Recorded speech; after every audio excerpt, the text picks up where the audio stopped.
Aujourd'hui, j'ai le grand honneur de vous présenter le canteur sénégalais Zumba, Papa Samba Sow. Je serai très brève afin que vous ayez plus de temps pour suivre l'exposé de Zumba et pour la discussion qui en suivra. N'hésitez pas à poster vos questions et commentaires dans le chat ou à les adresser directement à Zumba. Si vous souhaitez parler, faites-vous remarquer en cliquant sur l'icône de la main. Zumba se décrit comme quelqu'un qui aime la vie et il le prouve en étant très actif dans différents domaines. Je me permets à cet égard de citer le texte qui figure au dos de son dernier ouvrage, Le Petit Filao, que vous voyez ici, si vous le voyez. Oui, non, un peu.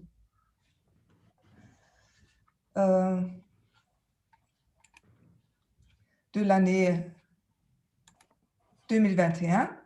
Ici aussi, seules quelques-unes des activités de Zumba sont mentionnées. Je cite, « Né à Saint-Louis du Sénégal, Papa Samba Sow, dit Zumba, fut directeur adjoint du Centre culturel régional de Louga, puis professeur de lettres au lycée de Bignona. Depuis 1997, tout en enseignant le français au collège, puis la communication à l'université Gaston Berger, il devint une référence internationale sur les scènes de théâtre et de musique. Actuel membre de l'Académie de théâtre Zoa, il fut chargé de mission culturelle de la mairie de Saint-Louis et secrétaire général du syndicat du tourisme. Avec l'association des compagnons conteurs du Nord Sénégal qu'il dirige, Zumba, qui participe régulièrement aux plus grands festivals internationaux de contes, vient d'être récompensé aux Émirats arabes unis. En sus de son roman Les Anges blessés et son recueil de poèmes Arc en fleuve, il prend part à divers colloques et collabore à plusieurs revues et ouvrages anthologiques. Fin de citation. J'ai invité Zumba dans le cadre du séminaire que je donne ce semestre de printemps. Le titre du séminaire est « Dignité et honneur dans Aminata Sow Fall, Ken Bougoul et Fatou Diom ». En dehors de nos analyses narratologiques classiques, nous nous posons des questions sur l'utilisation de la langue Wolof dans les textes de nos auteurs et sur les éléments d'oralité, comme par exemple un certain rythme qui est évoqué par des répétitions et allitérations et autres. Je ne vais pas aller plus loin dans nos réflexions et observations, mais ajouter seulement un dernier point. Vous pourriez, vous pourriez vous demander pourquoi j'ai invité un homme et non pas une femme pour nous parler des femmes écrivaines sénégalaises. Okay. Je l'ai fait parce que Zumba est fils d'une écrivaine, Amina Sow Mbaye, que j'ai eu l'honneur de rencontrer personnellement. Dans son dernier ouvrage, Zumba écrit, je cite, « Mes histoires m'étaient essentiellement racontées par mon institutrice de mère, qui, pour chaque situation, savait précisément les choisir quand j'étais aussi douée pour écouter. » Maintenant, je me tais et laisse la scène à notre cher invité Zumba, qui va nous parler de l'art de conter et les écrivaines sénégalaises.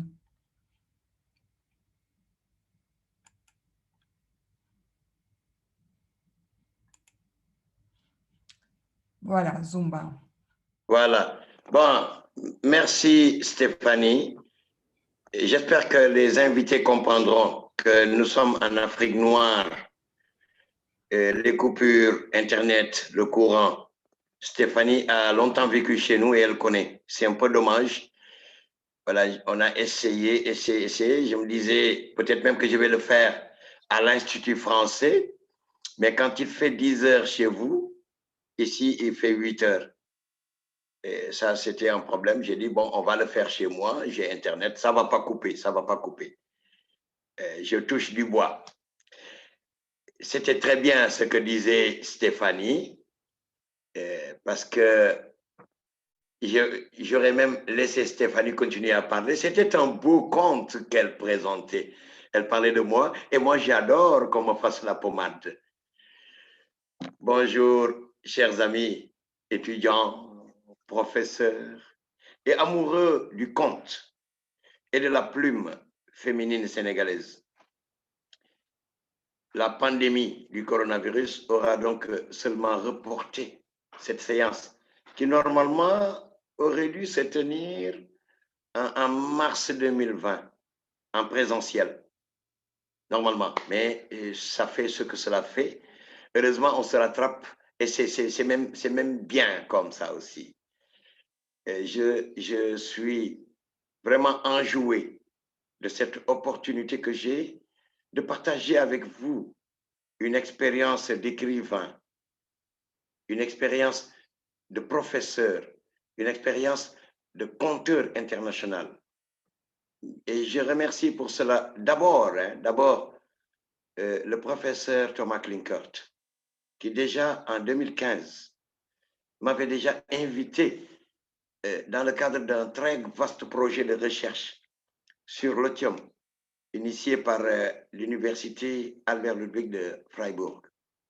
Cela s'était fait avec la médiation intelligente de Madame Stéphanie Boy, et je suis venu conférer à Freiburg sur l'oralité africaine. Vous voyez, aujourd'hui, 6 ans plus tard, j'ai encore cette magie intacte de ces moments intenses. Une conférence sur le conte et sur l'oralité, mes workshops, je me souviens, mes workshops sur Senghor, mes ateliers sur le geste et la parole, et les nombreuses interviews qui m'ont beaucoup servi, et surtout le spectacle, mon spectacle Rêve de France, joué à l'Alliance française de Freiburg, avec la musique de Stéphanie. Non, cette magie-là, elle m'enveloppe encore. Aujourd'hui, je suis avec vous sur un sujet ou des sujets qui ne sont pas encore éloignés de ce que nous avons commencé à faire ensemble. Si je dois communiquer aujourd'hui sur l'art de conter, puis sur les écrivaines sénégalaises, mon plan est un plan très simple. En attendant vos questions, sur l'art de conter, qu'est-ce que je dirais? Ce que représente le conte et comment le pratiquer en tant qu'art. Pourquoi le conte devient un art? Et pour cela, j'utilise ma solide expérience de narrateur international parce que je suis sur pratiquement toutes les grandes scènes vivantes de contes. Et ensuite, j'écris des livres de poésie et de contes.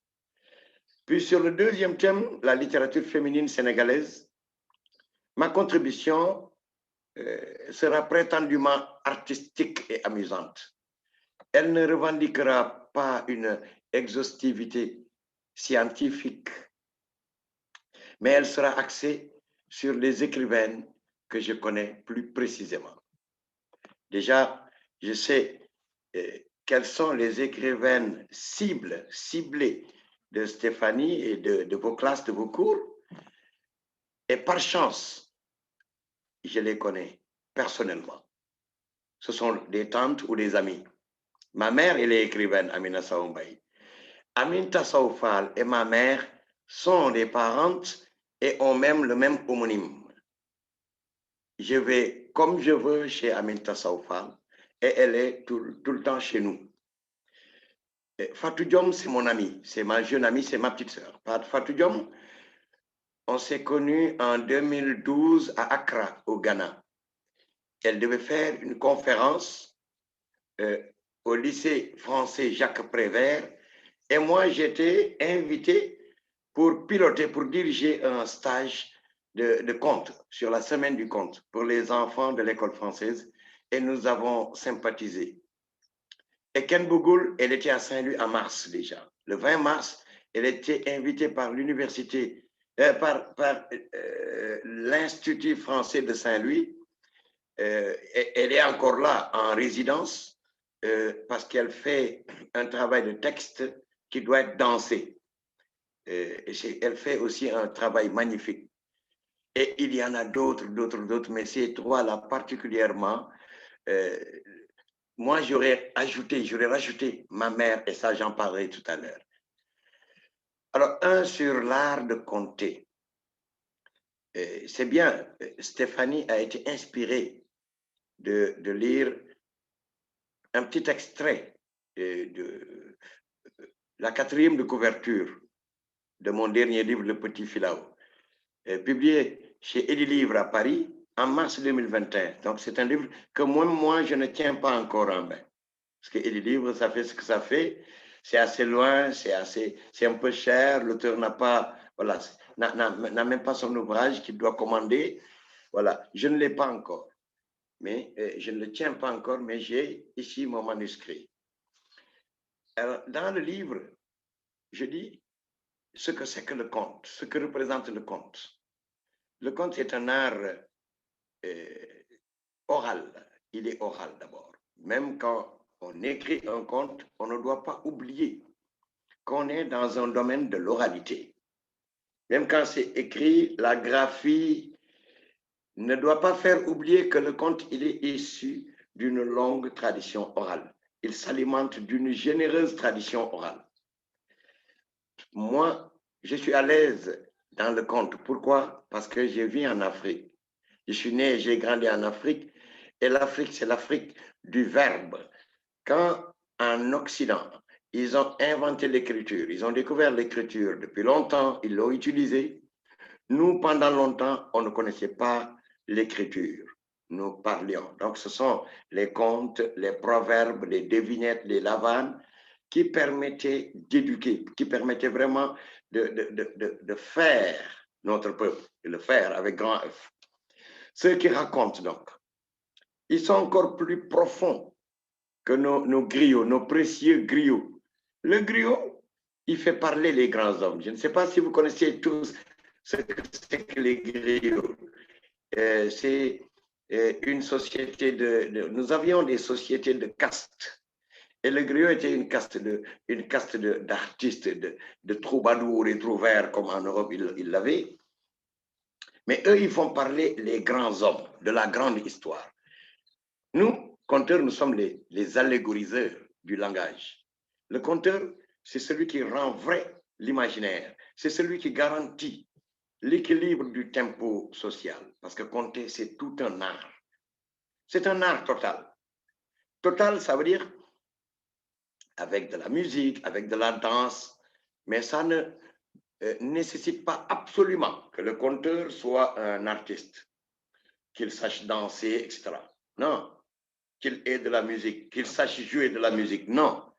Mais si le conteur ne sait pas jouer d'un instrument de musique, parce que moi je joue des instruments, je joue le mélodica, je joue les percussions, etc. Donc je suis peut-être plus à l'aise. Mais attention, c'est un art total, c'est-à-dire le conteur. Celui qui raconte, même s'il ne joue pas de la musique, il faut qu'il dise ses mots avec sa musique. Il y a toujours cette tonalité, une musicalité, donc de la diction. J'enseigne aussi la diction à l'université. Tout ça, on en parlera. C'est un art donc qui requiert 3 choses. D'abord, comme je l'ai dit, une passion démente, une forte passion pour la parole. Il faut qu'on aime la parole. Parce qu'il y a des gens qui n'aiment pas la parole. Nous, non, on n'est pas dans ça. Il faut d'abord aimer la parole transmise que j'ai reçue et la parole à transmettre.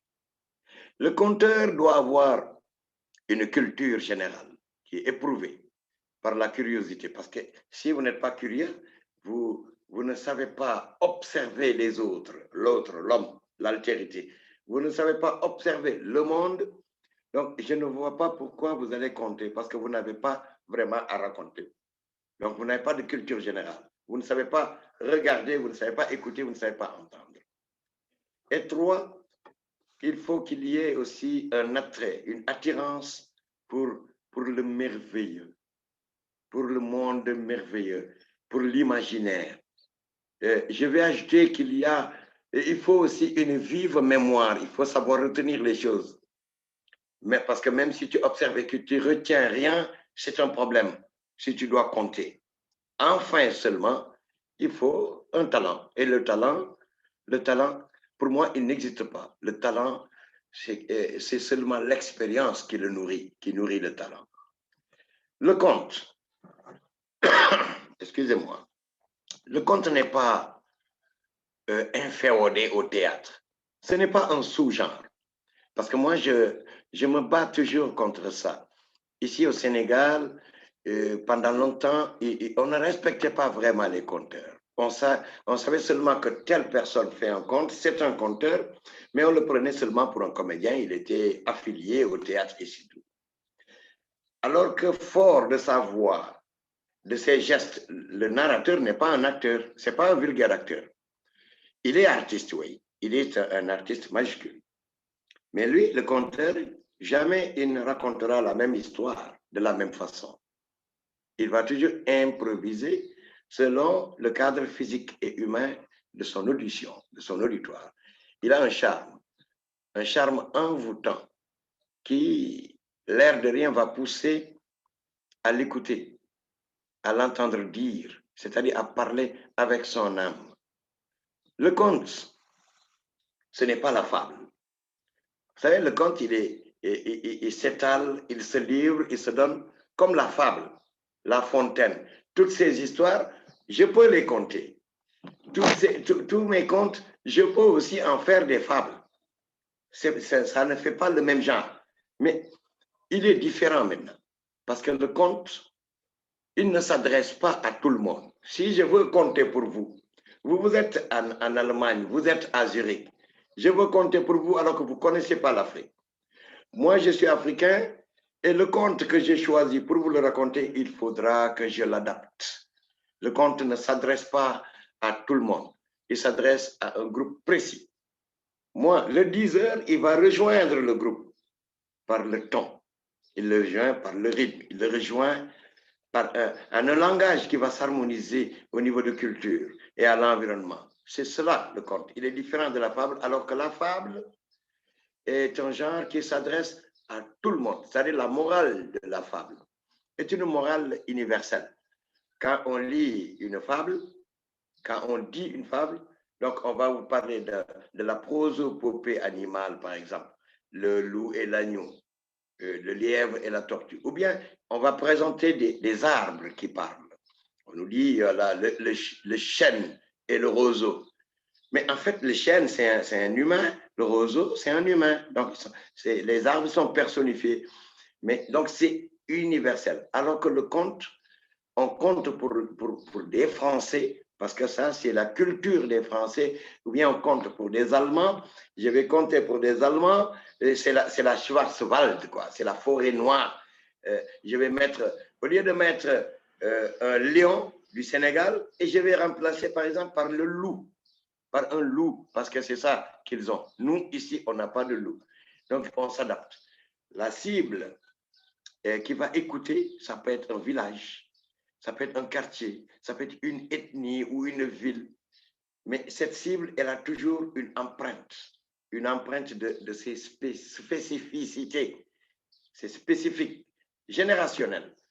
C'est-à-dire qu'il existe un conte du désert, qu'il existe un autre conte de forêt, un conte de savane, un conte des îles, un autre du continent, un conte pour les Wolofs, un conte pour les Suisses. Donc même si je veux raconter une histoire allemande à des auditeurs français, qui pourtant sont bons locuteurs de l'allemand, je suis obligé d'adapter. Sinon, qu'est-ce qu'ils vont gagner vraiment? Ils vont gagner du vocabulaire, du seul vocabulaire, des mots. Alors qu'il est autrement plus utile de se nourrir d'un apologue de leur réalité immédiate. Voilà, c'est ça. L'environnement, par exemple, de polygamie. Parce que vous ne connaissez pas la polygamie. Nous, on vit avec la polygamie. Le désert, la forêt, la pauvreté, les croyances, les superstitions, etc. Par exemple, dans mon livre Le Petit Philâtre, il y a un conte, une histoire que vous connaissez beaucoup, que vous connaissez tous là-bas, en Allemagne, en Suisse, c'est le joueur de flûte de Hamelin. Vous connaissez le flûtiste de Hamelin, de Hamelin. Moi, je regarde ici. Cette histoire, je l'adore. je la lis. Nous avons travaillé cette histoire-là quand j'étais encore jeune, très jeune, au lycée, avec mon prof d'allemand. Et après, je me rends compte que je peux transposer. Amen, ici devient un village, ici, le village de Lamsar, que Stéphanie connaît bien parce qu'elle a longuement vécu chez nous ici au Sénégal et à Saint-Louis. Elle connaît le village de Lamsar vers Bango. Et je dis, mais ça peut être ça. Le joueur de flûte de Hammond, je transpose et j'en fais un conte, le flûtiste de Lamsar. C'est la même histoire. Au lieu d'aller vers la forêt, je vais vers l'eau. Vous avez des génies, nous avons des génies. Et quand on est au Maroc, il y a une femme très connue, une sorte de sorcière de djinn, Aïcha Kandira. J'ai appris ça parce que moi, je vais souvent au Maroc dans des festivals de contes. Et moi, je me dis, mais tiens, c'est exactement ça que nous avons à Saint-Louis du Sénégal, le génie du fleuve, Mam Kumbabang. Donc, on peut transposer les totems et il y a une polyphonie. Dans l'art, même la langue n'est pas très importante. Elle est importante, mais elle n'est pas essentielle dans l'art. Vous pouvez me jouer une pièce de théâtre en allemand, en français, et moi, je la comprends. Même si moi, je ne comprends pas l'allemand ou le français ou l'anglais. Moi, je comprends parce qu'il y a une polyphonie. Quand c'est bien fait, c'est bien. Alors, c'est cela qu'on demande au conteur. Le conte devient un art. Donc, ce n'est pas seulement je connais l'histoire, je sais la dire. Non, raconter, ce n'est pas dire. Vous voyez, on ne peut pas. Dans tous les terroirs, on ne peut pas utiliser en brut des mêmes outils, des mêmes procédés linguistiques. Il faut une adaptation réussie par transposition des totems. Et là seulement, on pourra parler d'une universalité du conte.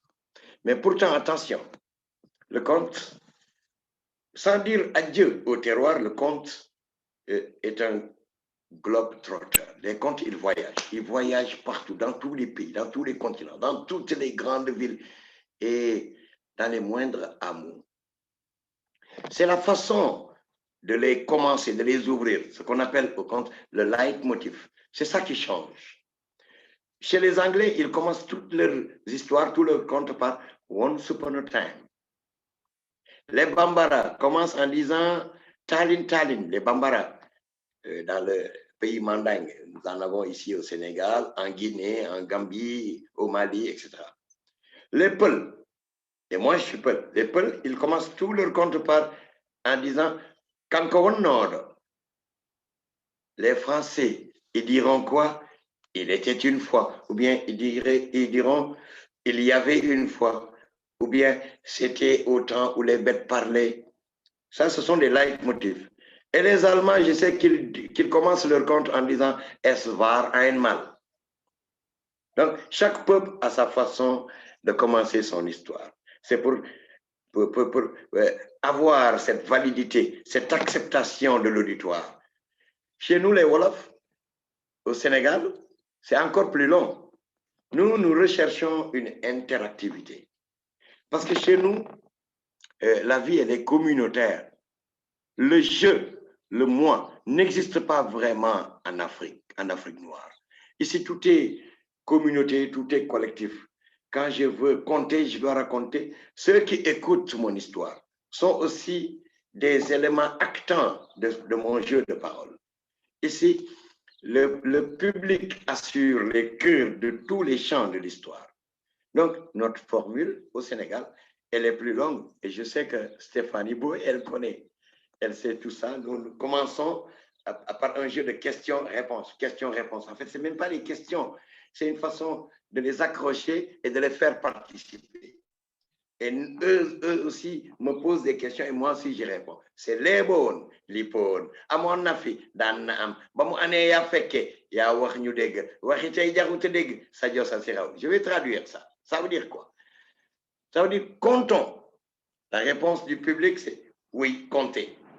Et moi, je dis, à mon avis, ça veut dire il était une fois. La réponse, cela avait coutume d'être. Donc, ils acceptent.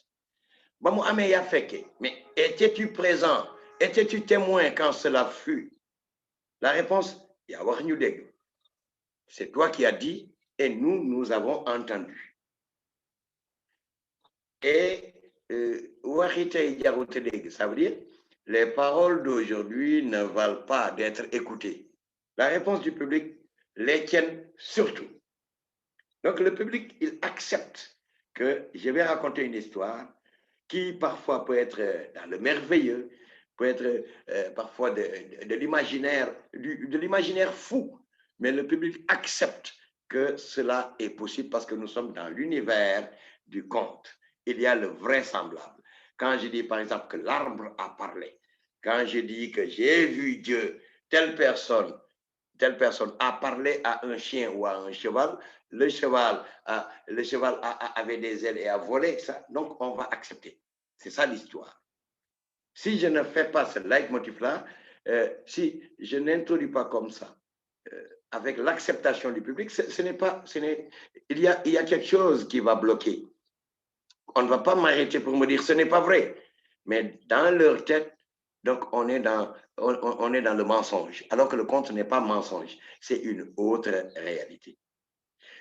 La plupart des orateurs africains, ils tiennent leurs histoires, leurs contes, de leurs grands-parents, parce que le conte, je l'ai dit, c'est un art oral. Il était transmis, les contes étaient transmis de génération à génération. Moi, mes histoires m'étaient principalement racontées par ma maman, Amina Saoumbaï, grande romancière, essayiste, poétesse et conteuse sénégalaise. Ma mère, elle vient de décéder, elle vient juste de décéder. Elle est partie au ciel le 28 janvier 2021. Elle vient juste de décéder. Mais ma mère, c'est elle qui m'a appris à toujours écouter 2 fois. Elle me le disait, écouter 2 fois pour parler 1 fois. Donc, le conteur est quelqu'un qui sait écouter, qui sait observer, qui soit. Voilà, c'est cela le conte, c'est cela l'art de conter. Il ne faut pas que je prenne le conte et le conteur comme des gens de théâtre. Non, vous pouvez ne pas savoir jouer de la musique, vous pouvez ne même pas savoir beaucoup parler, mais vous devez savoir bien parler. Moi, je suis invité partout pour le conte. J'ai fait plusieurs fois le Maroc. J'ai fait tout pour le conte. J'ai fait les 16 pays de l'Afrique occidentale. Je suis très souvent invité sur ça. Et le conte devient de plus en plus respecté maintenant dans le monde. En tant que chargé de mission culture de la ville de Saint-Louis, je suis membre de la commission culture de CGLU, Cité et gouvernements locaux unis. J'ai fait des missions à Paris, à Toulouse, à Lille, à Buenos Aires, à Tarfaya, un peu partout. Et je me suis rendu compte que l'UNESCO, ça c'est l'ONU, hein, demande maintenant que l'on revienne à nos valeurs d'antan. Donc, que l'enseignement, aujourd'hui, le monde, il avance avec Internet. C'est très rapide, des livres, Internet, la sérigraphie, le monde moderne, le stylisme et ça. Mais il y a toujours des problèmes encore. Est-ce que ce n'est pas mieux qu'on revienne un peu aussi à cette éducation populaire qu'il y avait? Il y a des valeurs qui se perdent. On ne doit pas les perdre, ces valeurs-là. Donc, le conte, il est important. Parce que, en tout cas, moi, je compte pour mes enfants. Et je célèbre aussi la journée mondiale du conte. Chaque année, le 20 mars, c'est moi qui organise avec les Cocons, mon association.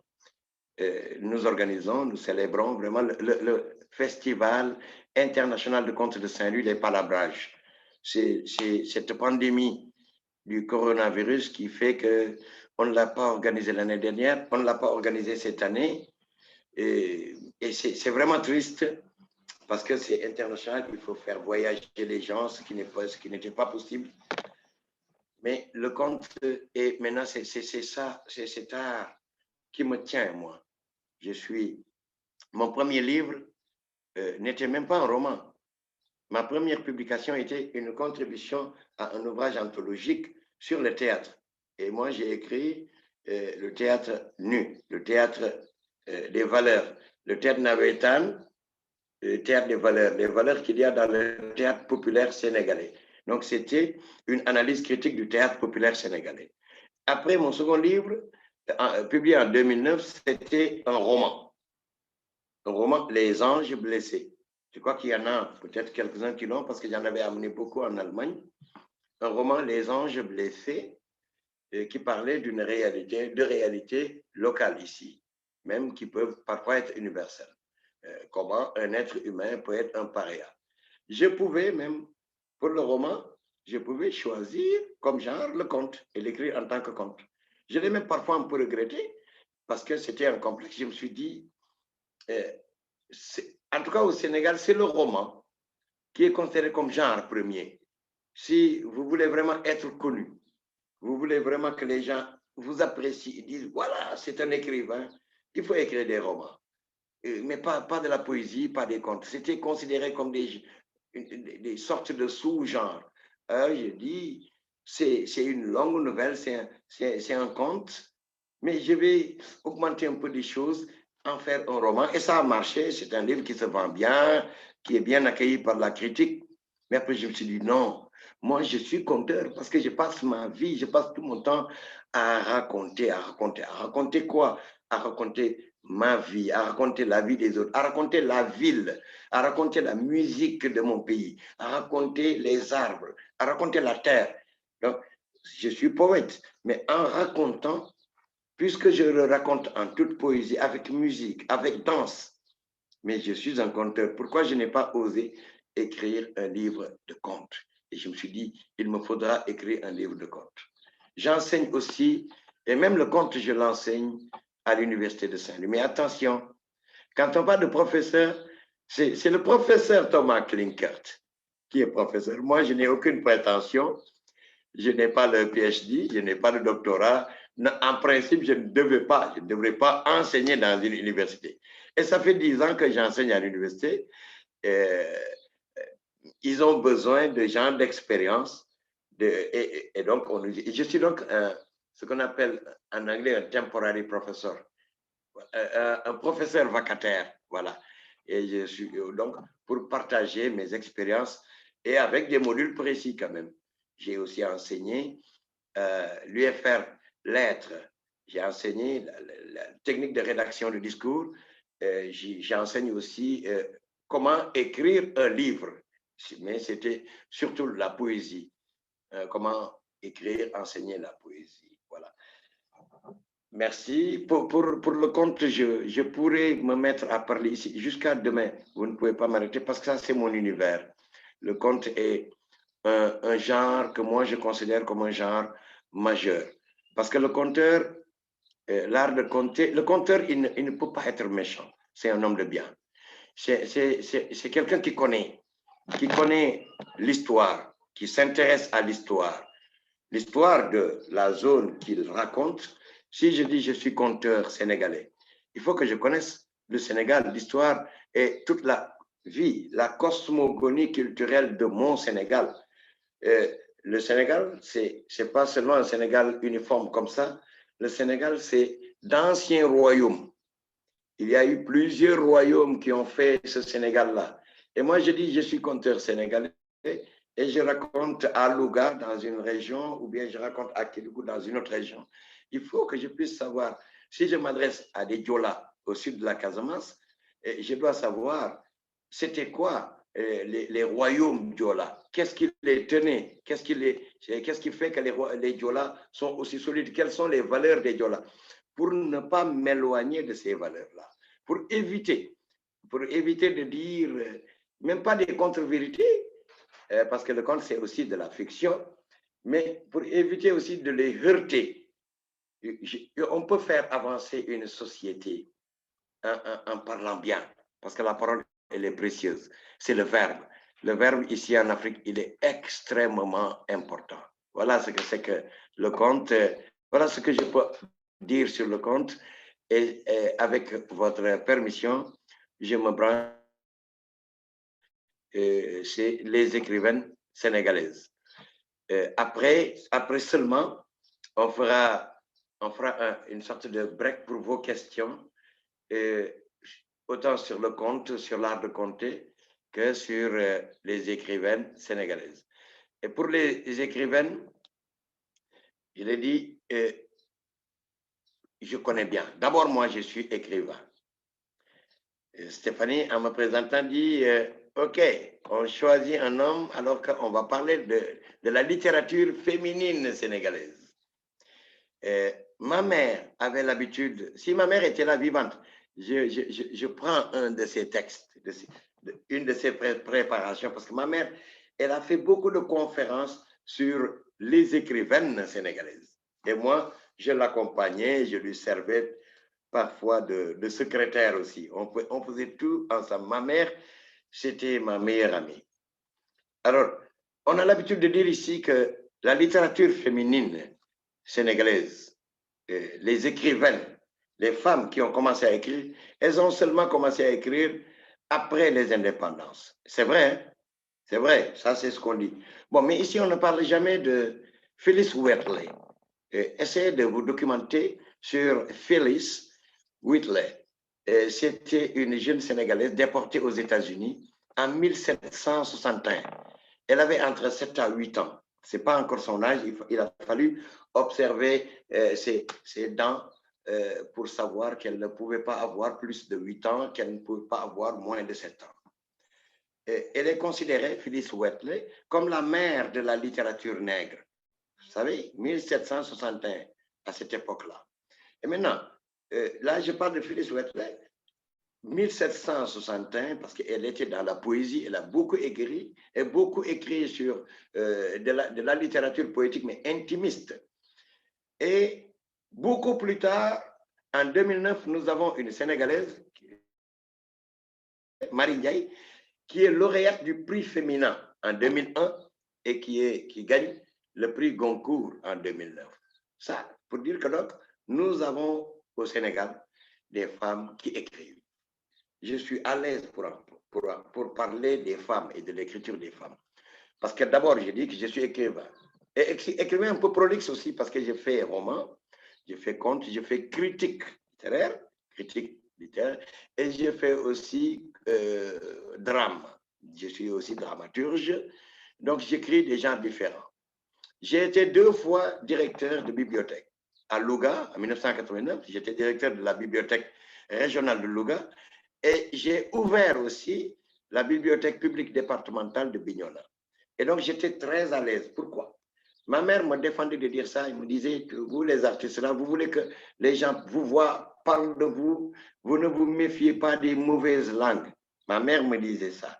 Parce que je me présentais comme ça, je disais qu'en 1998, moi, Pape Samba Sow Zumba, en tant que responsable de bibliothèque, j'avais déjà lu tout ce qu'un Sénégalais ou une Sénégalaise avait déjà écrit avant 1998.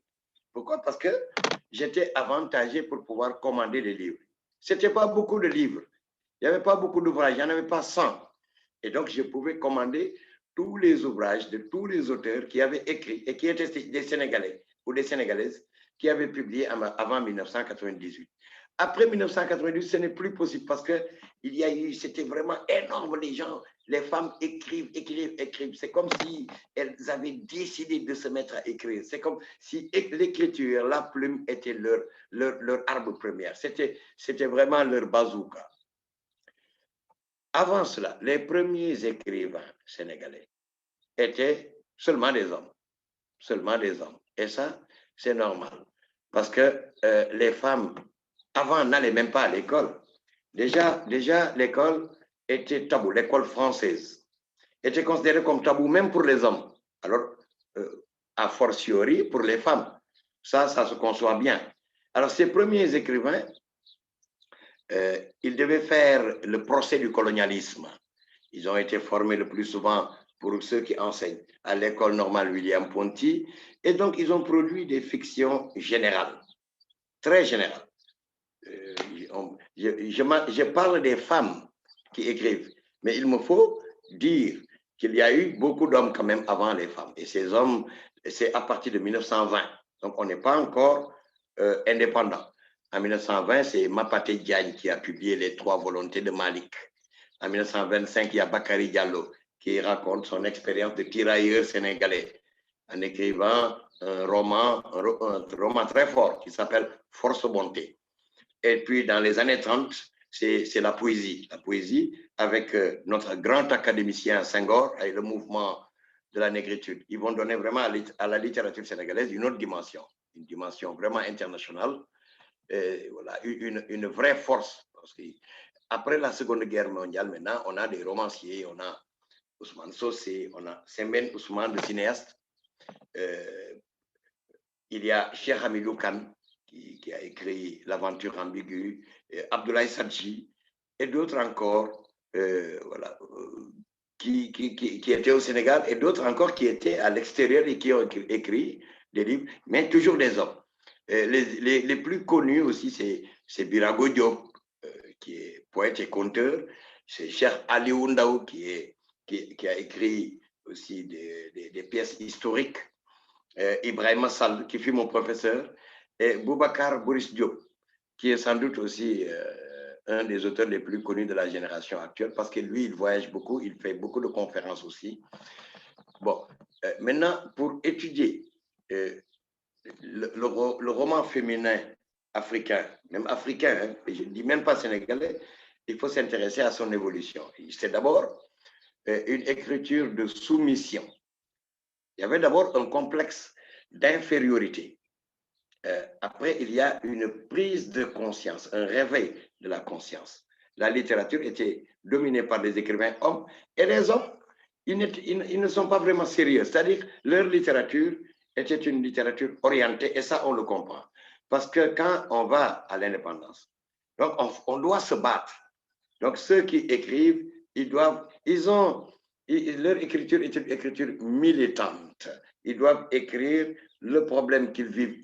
Et là, il s'agissait du panafricanisme, il s'agissait de dénoncer ce qui se passe. Alors, à partir des années 80 seulement, parce que nos indépendances en Afrique noire, c'est les années 60.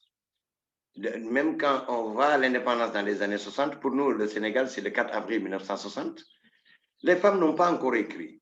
Elles entrent seulement dans la danse dans les années 80. Et leur littérature est une littérature engagée. Il y a le refus de l'assimilation, ce que nous appelons l'assimilation toubab. Je n'aime pas le mot toubab, parce que c'est l'altérité qui est dénoncée, qui est là, qui est mise en valeur.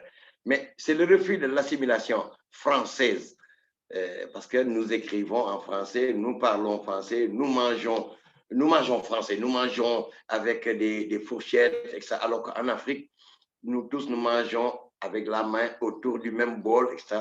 C'est une dénonciation ou une critique aussi de l'Afrique au lendemain des indépendances.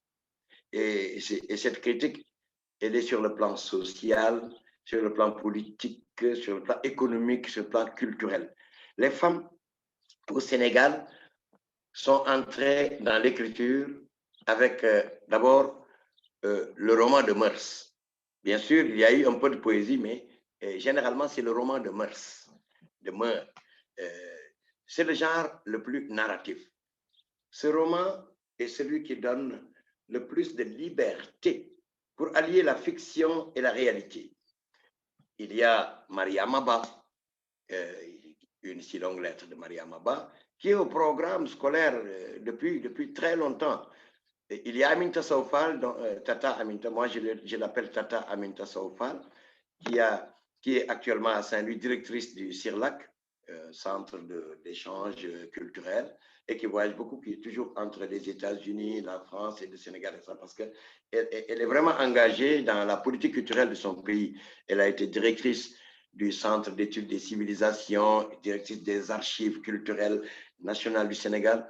Elle est très productive. C'est peut-être la femme sénégalaise qui a le plus écrit, peut-être, qui a le plus écrit. Puis il y a Ken Bougoul. Ken Bougoul, elle est sénégalaise, elle a été fonctionnaire international. J'en parlerai après, je développerai. Elle a vécu longtemps au Bénin aussi. Au Bénin, même elle a commencé à écrire au Bénin. Et ces femmes-là ont pris très tôt l'option de dépeindre le vécu des Sénégalais en mettant l'accent sur le caractère socio-anthropologique, culturelle et même économique quoi, du pays. Mais attention aux clichés. Pour beaucoup de gens, comme la femme maintenant au Sénégal, elle a avancé dans ses droits et au-delà, elle a beaucoup avancé quand même. Et comme il y a eu beaucoup de femmes qui ont écrit, donc on a supposé que l'écriture féminine au Sénégal est une écriture féministe. Non, ça c'est un cliché. Les femmes sénégalaises qui ont écrit des livres, comme ma mère c'est une grande dame de la littérature, elle n'est pas féministe. Il ne s'agit pas de revendication, mais il s'agit d'une simple description des forces et des faiblesses des sociétés, afin de laisser libre cours au lecteur, qui finit par opérer une prise de conscience en faveur de la revalorisation de la condition de la femme. Parce que l'écriture est pour elle une sorte de purgatoire qui leur permet d'expier les souffrances et les humiliations qu'elles ont vécues. Leurs thèmes révèlent le quotidien, les thèmes qui sont prisés par les femmes sénégalaises qui écrivent. C'est des thèmes qui marquent et qui montrent le quotidien. C'est quoi? C'est les problèmes des castes, la division sociale, division des métiers. Telle fille ne peut pas épouser un fils de bijoutier, par exemple. Il y a les affres de la polygamie. La polygamie, parlons-en, une si longue lettre parle de la polygamie. La polygamie est une réalité bien sénégalaise et c'est énorme. Moi, je suis issu d'une famille de polygames parce que mon père, il a trahi ma mère en prenant une seconde femme. Alors que chez nous, c'était vraiment équilibré. On se réveillait, mon père, il sortait sa clarinette, c'était un grand musicien et directeur d'école, et ma mère, directrice d'école, qui chantait, qui dansait et qui jouait de la guitare. Il y avait cette harmonie-là, une belle harmonie. Et quand mon père a choisi d'épouser une seconde femme, ma mère, elle pleurait. Ma mère, elle pleurait. Et mon père a trahi. Et on ne peut pas dire qu'il a trahi parce qu'au Sénégal, ça c'est bien et ça c'est normal. C'est normal. Donc, maintenant, il y a les femmes écrivent maintenant sans dénoncer, sans dire exactement et ce n'est pas vrai, ce n'est pas bien. Et les femmes, elles ont écrit des livres où délicatement, elles ont traité ces problèmes. Elles ont dit ce qu'il y a de mal dans la polygamie. Comment ça a brisé les familles, ça a cassé même l'éducation des enfants. Le mariage mixte aussi. Quand on lit Un chant écarlate, Nafissatou Diallo. Attention, Nafissatou Diallo, c'est Nafissatou Diallo, c'est pas Nafissatou Diallo de DSK, de Dominique Strauss-Kahn. La mendicité. La mendicité, parce que nous avons des réalités aussi. C'est la réalité des enfants talibés qui mendient dans les rues des capitales africaines, des grandes villes africaines. La mendicité, moi j'en ai honte, mais on n'y peut absolument rien. Alors il y a le livre La grève des Batous aussi d'Amita Sopal qui en parle. Parce que les femmes ne parlent pas, n'écrivent pas les problèmes des hommes. Ce n'est pas leur problème. Les hommes sont hiérarchiquement supérieurs, entre guillemets. Les femmes, elles écrivent les problèmes des femmes, elles écrivent aussi les problèmes des enfants. Parce que les femmes et les enfants, c'est un groupe. Et l'image aussi de la femme entre modernité et tradition. Là, je conseille de lire Mademoiselle, écrit par ma mère.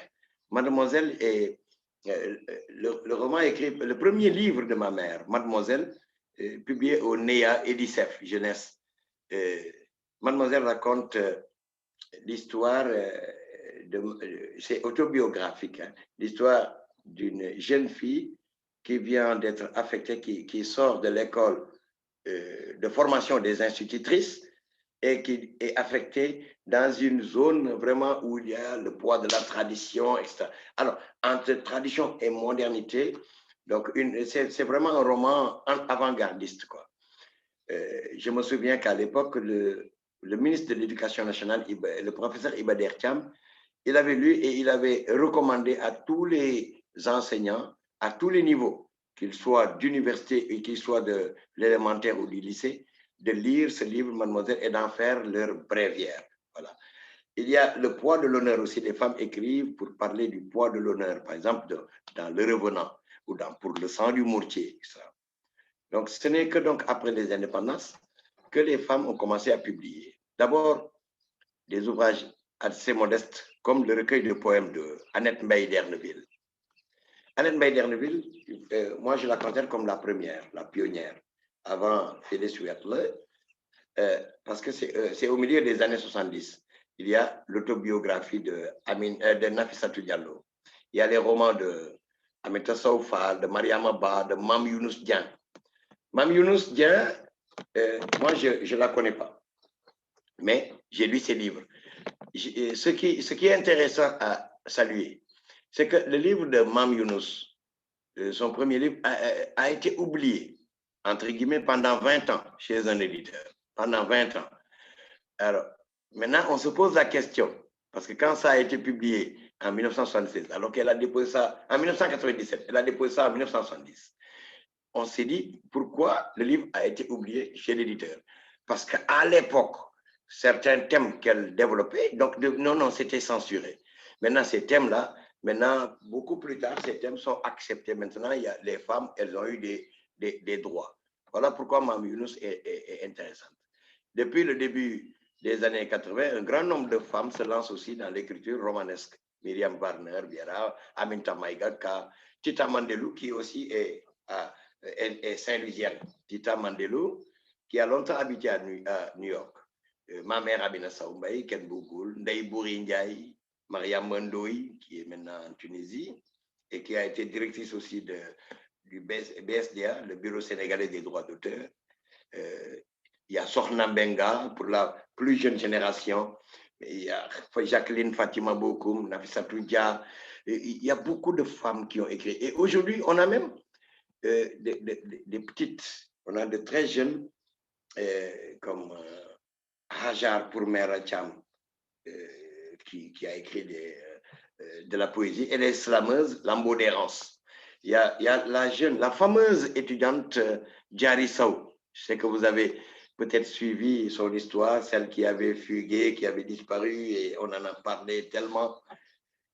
Elle a écrit aussi Sous le visage d'un ange.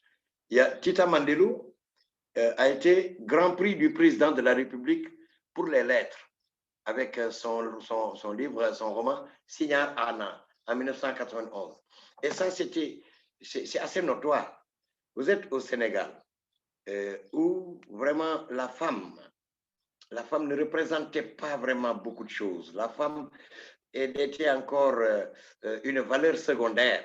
C'était les hommes qui étaient vraiment les rois. Et maintenant, le Grand Prix du président de la République est accordé à une femme. Mais il y a Ken Bougoul, ses livres étaient au prix Goncourt, compétissaient. Ma mère, Amina Saoumbaï, son roman Mademoiselle, a fait toutes les étapes du prix Goncourt. Et jusqu'à la dernière étape. Elle n'a pas gagné le Goncourt, mais jusqu'à la dernière étape.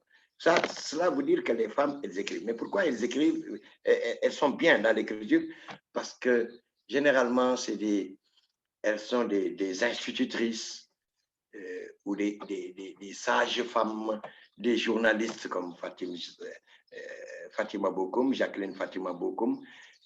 Voilà, ce sont des métiers où on est là à observer. On sait observer. Il y a Marie Ndiaye, qui vit en France depuis sa naissance, parce qu'elle est née en France, mais son père est sénégalais. Et elle ne connaît pas le Sénégal. Elle n'entretient pas de lien solide avec le pays d'origine de son papa, mais nous savons qu'elle est sénégalaise et elle le dit aussi. Elle dit qu'elle est sénégalaise, mais qu'elle est 100% française parce qu'elle ne connaît pas le Sénégal et qu'elle regrette vraiment tout ça. Et nous, on a été très fiers quand Marie Ndiaye, en 2009, a gagné le Goncourt, parce que le Goncourt, c'est autre chose. Voilà pour ce que je pouvais dire, moi, sur la littérature féminine sénégalaise. Maintenant, ces femmes-là, ce sont des femmes qui sont respectées au Sénégal. Les trois, ciblé particulièrement par le cours de Madame Stéphanie Boy, c'est Aminata Sow Fall. Ça, on ne peut rien faire au Sénégal dans les lettres sans la mettre dedans. Non. Elle a été marraine même du festival du conte. Elle a été marraine de la fête internationale de la poésie. Elle a été marraine de la journée mondiale du livre plusieurs fois. Je crois que c'est même après elle que ma mère a été un temps marraine de la fête de la poésie. Mais c'est elle la valeur la plus sûre. Mais il y en a d'autres. Ici à Saint-Louis, ce que je vais dire, je ne le dis pas parce que je suis Saint-Louisien, mais parce que c'est ce que j'ai remarqué et c'est vrai. Si on prend les écrivaines sénégalaises, les 80 à 85, 90% sont des Saint-Louisiennes ou ont des réelles attaches avec la ville de Saint-Louis. Alors ça, c'est normal. C'est normal, on peut le remarquer. Et si vous remarquez qu'il y a surtout des Saint-Louisiennes ou des femmes qui ont vécu à Saint-Louis ou qui ont grandi à Saint-Louis ou qui se sont mariées à Saint-Louis avec des Saint-Louisiens, c'est parce que à l'époque, avant, il y avait seulement Saint-Louis. Même quand les Français ont découvert le Sénégal, en fait, ils n'avaient pas découvert le Sénégal, ils avaient découvert Saint-Louis. C'est ici seulement qu'il y avait... les premières écoles ont été ouvertes à Saint-Louis. Et jusqu'à présent, Saint-Louis, moi je dis que ma ville, Saint-Louis du Sénégal, est le plus beau royaume, juste après le ciel. C'est très beau.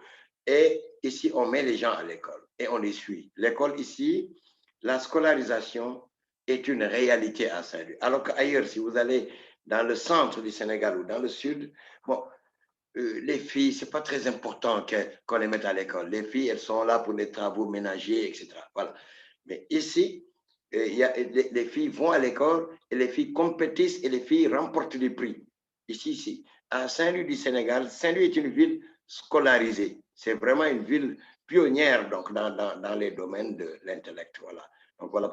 Nous avons Fatou Nyan Siga, Fatou Siga Nyan, qui est maintenant très âgée. C'est la maman d'ailleurs de l'ancien ambassadeur du Sénégal en France, Maïmouna Sourandir. Fatou Nyan Siga, elle a aussi beaucoup écrit, mais surtout dans sa plume était une plume qui magnifie le patrimoine culturel immatériel saint-louisien. Par exemple, reflet de mode et tradition saint-louisienne. Elle écrit sur la danse, sur la grâce des femmes saint-louisiennes, etc. Voilà. Donc, les femmes, elles sont dans plusieurs genres. Mais d'abord, c'est la poésie avec Annette Baïderneville. Ensuite, c'est le roman. Mais quel roman? C'est le roman de mœurs.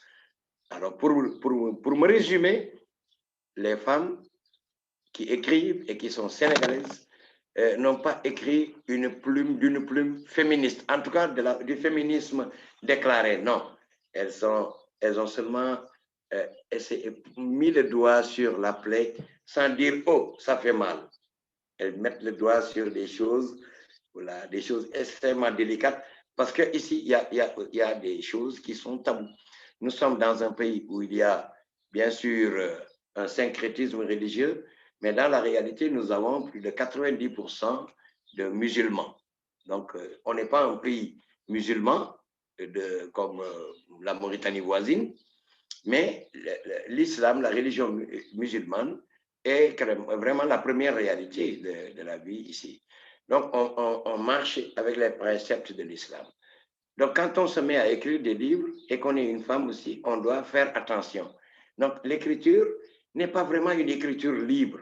Et maintenant, de plus en plus, les jeunes maintenant utilisent même des formes nouvelles comme l'islam. Moi, j'aime bien quand les jeunes filles maintenant prennent la parole et prennent la plume, voilà, pour dire ce qu'elles veulent, ce qu'elles représentent, c'est magnifique.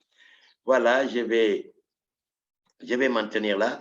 Et en attendant vos questions, parce que moi, c'est ce que j'aime, le jeu de questions, de réponses. J'aime bien qu'il y ait un débat. Là, je ne veux pas monopoliser la parole. J'aime beaucoup qu'il y ait un débat. Les femmes ont écrit, et très rare parmi les femmes qui écrivent, très rare parmi les femmes sénégalaises qui ont écrit, ont affirmer une autobiographie. Et ça, je l'ai expliqué. C'était délicat. Mais quand on y regarde bien, l'autobiographie, il y a d'autres choses qui trahissent l'autobiographie. Ce n'est pas toujours le jeu. Il y a d'autres éléments qui trahissent toujours, qui peuvent justifier et confirmer le pacte autobiographique. Voilà.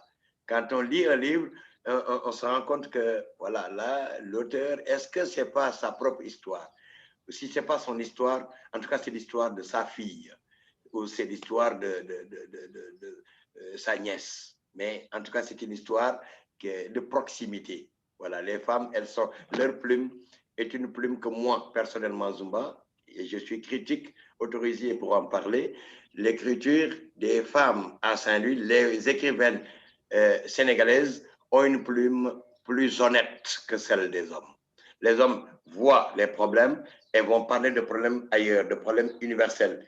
Les hommes, ils écrivent sur le terrorisme, ils écrivent sur la Palestine, le problème palestinien, ils écrivent sur la paix, des sujets globaux, des sujets plus universels. Les femmes, elles ciblent les problèmes réels qu'elles vivent. Merci beaucoup. J'espère que ma première intervention, comme ça, vous aura plu. Jërëjëf. Jërëjëf veut dire merci.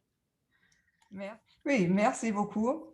Alors donc, on finit maintenant avec cette super rencontre très riche, très informative, vraiment très sympathique, Zumba, comme d'habitude. C'est magnifique. Merci. Oui. Merci beaucoup. Merci. Moi aussi, et à septembre-octobre, à Zurich et à Zumba, Freiburg. oui, voilà, je voudrais aussi te remercier et j'espère te retrouver bientôt en personne, vivante, soit à Zurich, Inch'Allah. soit à Freiburg. Oui. Bien. Au revoir, merci. Merci beaucoup. Et moi aussi, j'invite chacun de vous à venir à Saint-Louis du Sénégal. D'accord, Varna. Jërëjëf. Nuyu ma sa waa kër ak waa Ndar ñëpp dégg nga. Pati Fanny. Merci. Merci beaucoup. Merci. Merci. Honneur et plaisir. Plaisir et honneur. Merci beaucoup. Ciao. Au revoir. Auf Wiedersehen. Au revoir. Merci Au revoir. Merci beaucoup.